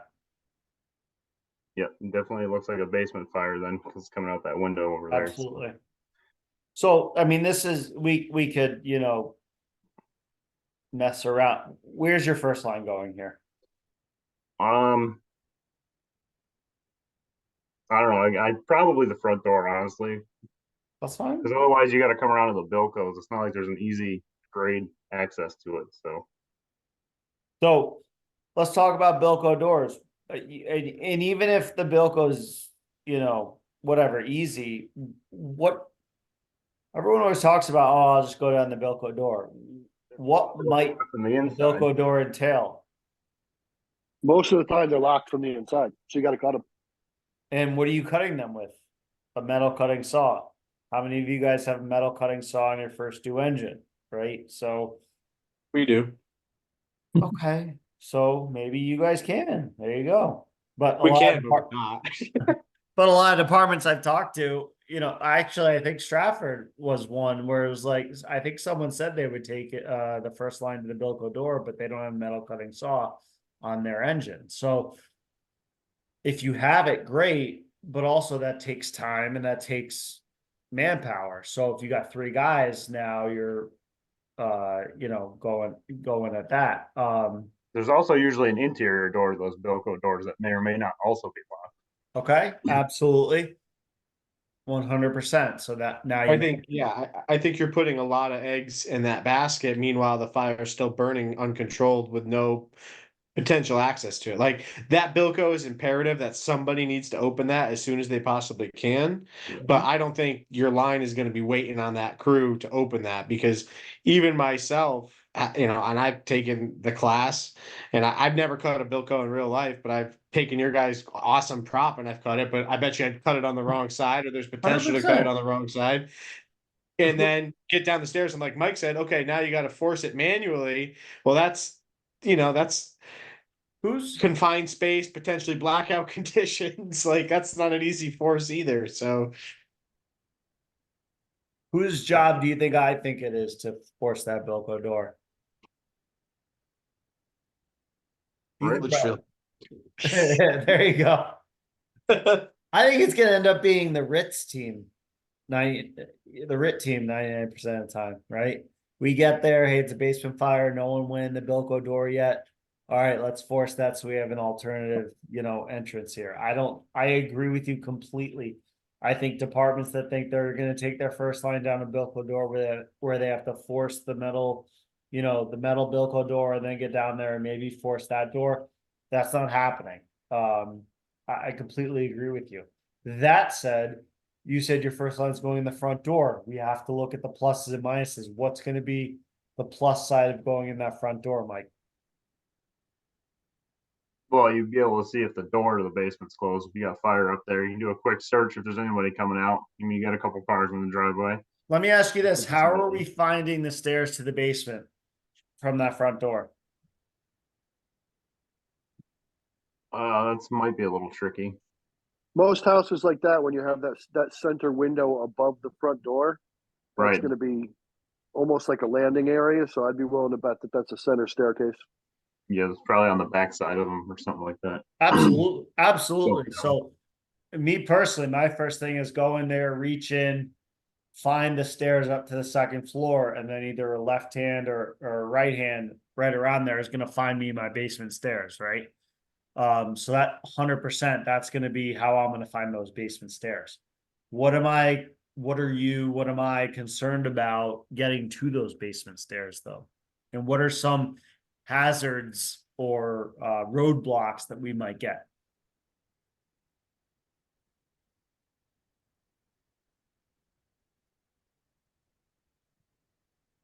What do you think? Just Sean at Litchfield. My concern is always that those basement stairs can be burned out.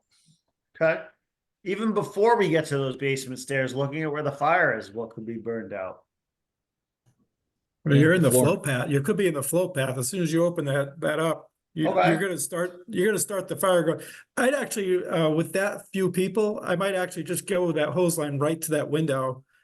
If the flame's shooting out the window, so we have access to the interior, and get it in there and actually, you know, preferably just like soak the crap out of it. This two, it looks like a fairly new house, so it could be pretty lightweight construction. So there's a good possibility that that floor is gone before you even get through the front door. Right. That's my biggest concern is never mind the If that- stairs being burned out, which is 100% If- likely. If that floor was already gone though, you'd have fire pushing out of those windows, or you'd see a lot more smoke I coming would out of the house. No, I certainly agree, but the floor may just need our weight to. Well, yeah. Yeah. If it burned through, it'd look different. But yeah, if it hadn't burned through yet. I don't I'm know. gonna Yeah, go. interject with a quick Please. war story. It was like -20 in Stratford, and myself and Lieutenant McKenney, when I was still a firefighter, we opened the front door, went in, we are looking for the basement stairs, and we could see fire in a gap, and we thought that was like a doorway. It turns out it was actually the baseboard pulling away from the floor because the floor was starting to sag, and both of our knees were abnormally hot. We were like, "Yeah, we don't like this. It's pitch black. Let's get out of here." And sure as shit, come to find out, once we knocked it down, you could like we looked at it after the fact because the floor was still there, but it was sagging big time. And yeah, and there was no indications on the first floor other than just smoke throughout that it was a ripping basement fire. So yeah, I This, I I definitely just mean, something to think about. from the perspective of scenarios I put together, this is the most benign, but this is easily the one that scares me the most. I mean, 100% newer construction, fire showing from the basement, a Bilko door. I mean, this is a recipe for disaster right here. I have zero problem with you taking that first line to that basement window and putting some water on this in the basement. Most likely, that basement is not occupied, nor should it be occupied. Get water on it, and then we can get down there and do a search. But I have no problem with you putting, especially if you got 2 or 3 guys on the rig. What are you gonna do? Stretch across the first floor and then down the stairs? I mean, assuming you find the stairs, and how many turns are you gonna need? You're gonna need to go in the door, probably to the left or the right, and then make a 180 down the stairs, and then another probably almost 180 to this area. We've already maxed out the number of guys you have on the line to advance it. So I have zero issues with putting a line in the window personally. If you do choose to take that first line to the front door, I definitely think the second line goes to that basement window as an emergency line. And therefore, if you have an issue, you can put water into that window. But that's, again, up for debate, just my opinion. So I'm happy to hear from anybody on that. What do you think? Mike? No, I think that's not a bad move to stick a hose line in that window. I guess I was just thinking the size of that window is not very big, but you can get a fair amount of water in there. You're not gonna be able to see what's going on too well, but Yeah, no, I mean, I Yeah, don't no, think the yeah. size of the window dictates how much water you can get into it.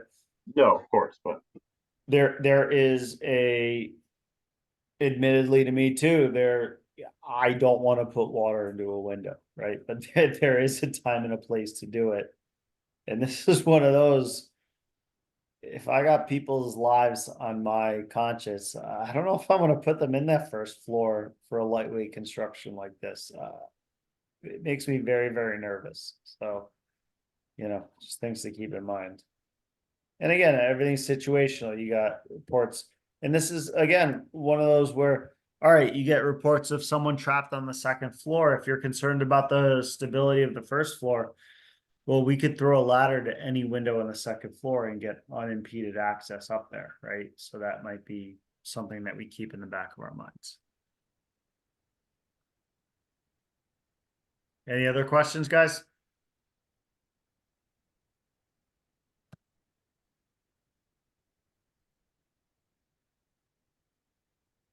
I'm just going through figuring out the next one. I like this one. All right. Who we got? We'll do probably one more. Who we got? Who wants to do?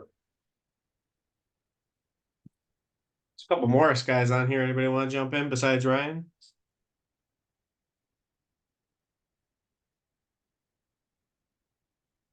Guess not. Anyone? I keep Oh, right texting or wrong. Mangini and telling Jason he should do it. Okay, I'll take it, Ryan. I got There it. you It's go. Jason Step from up. Morris.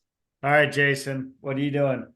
I would start engine 5 on scene. This 2-story wood frame fire on the alpha side in the garage.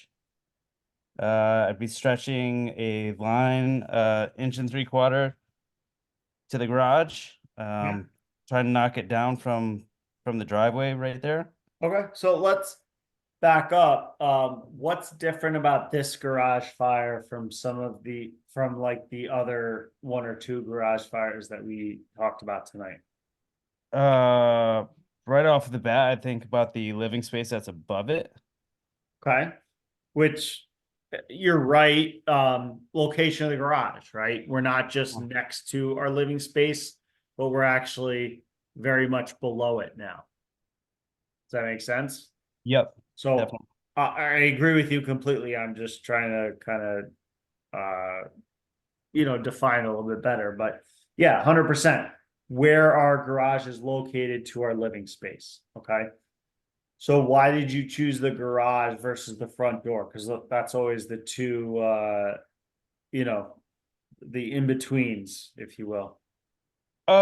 It just seemed like there's a lot of fire right there. Like I just want to knock that down quite a bit before moving on. Also, I'm thinking that's a kitchen area right there with the patio, the deck on the right there. Bedrooms Okay. are possibly on the left or upstairs on the second story.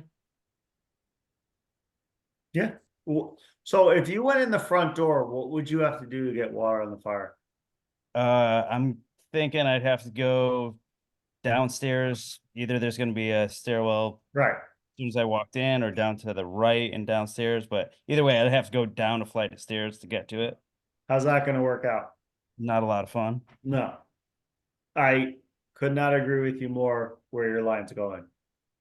Does anybody want to do anything different?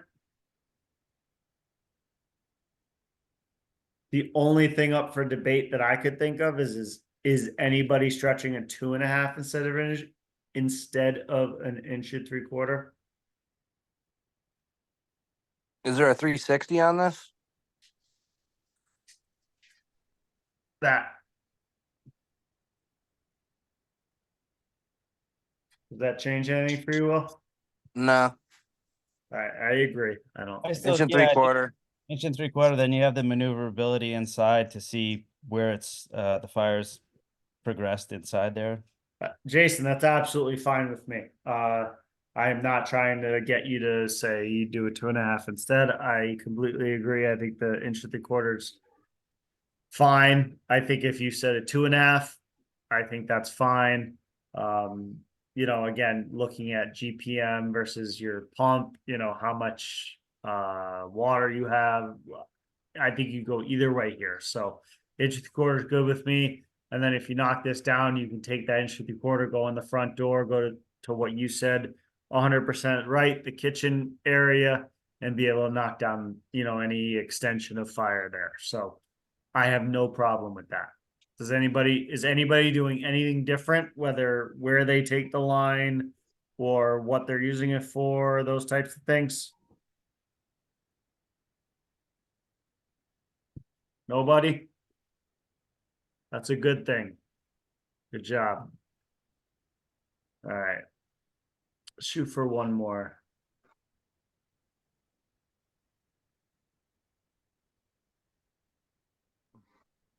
All right. Commercial now. Who wants to do this one? I'm even putting it up before I call on you so you can figure it out.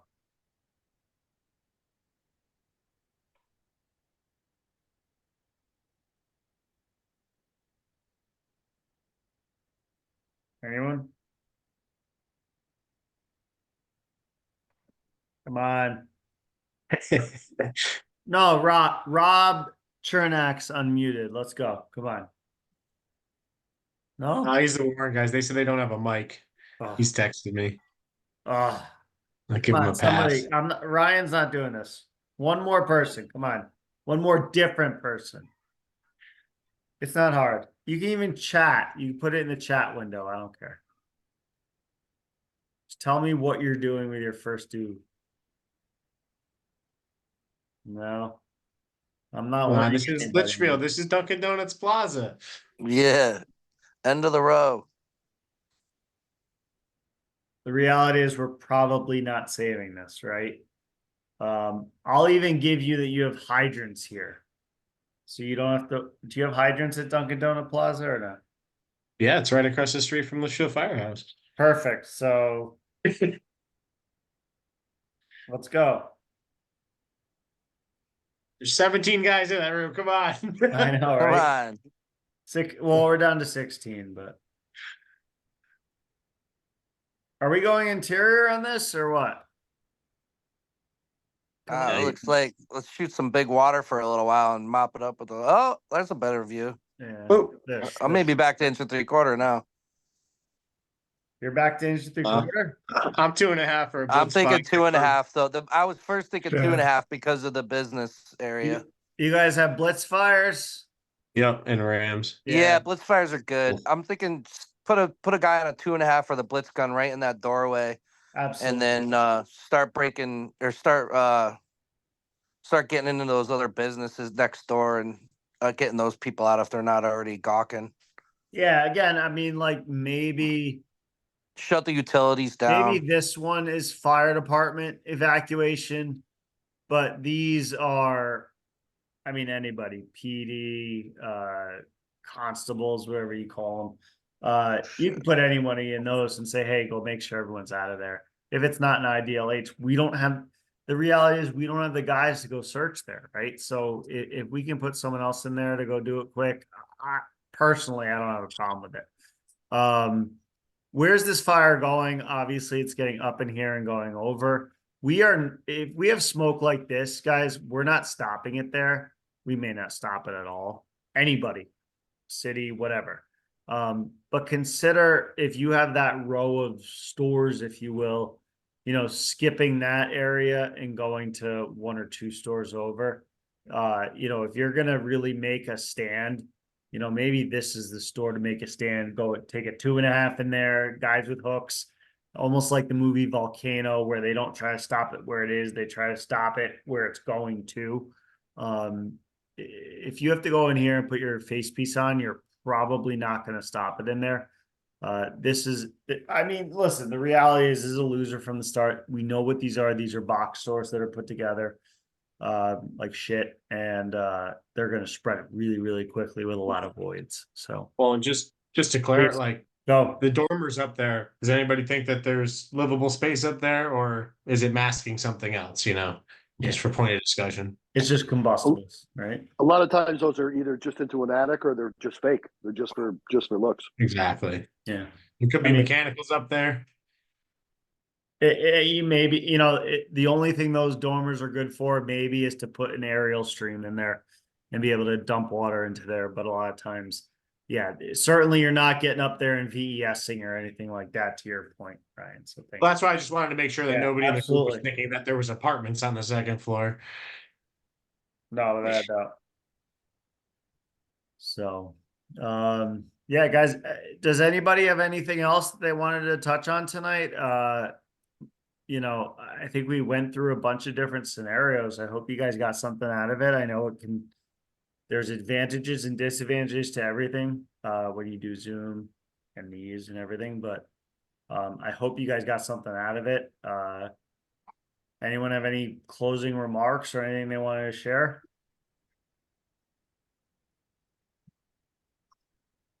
Chill with the thumbs up. I got a thumbs up, so that's good. I'll take that. Let's go, Brandon. Guys, thank you for joining me this evening. I appreciate it. If you have any questions, I'm gonna put my number in the chat window. You guys can reach out to me anytime. Again, a lot of what I said tonight's my opinion. Hopefully you got something out of it, but if you need anything else, please reach out to me at any point. but thank you for joining me. Ryan, thanks for having me. Litchfield, thanks Yeah. for having me. Are you coming up on the whatever that is, the 6th? I plan to, yeah. Okay. Yeah, I want to see that thing in action. Come on. Yeah, we're all excited about it. So But guys, thank you. Have a good night. Thank you you. guys, Really thank appreciate it. you.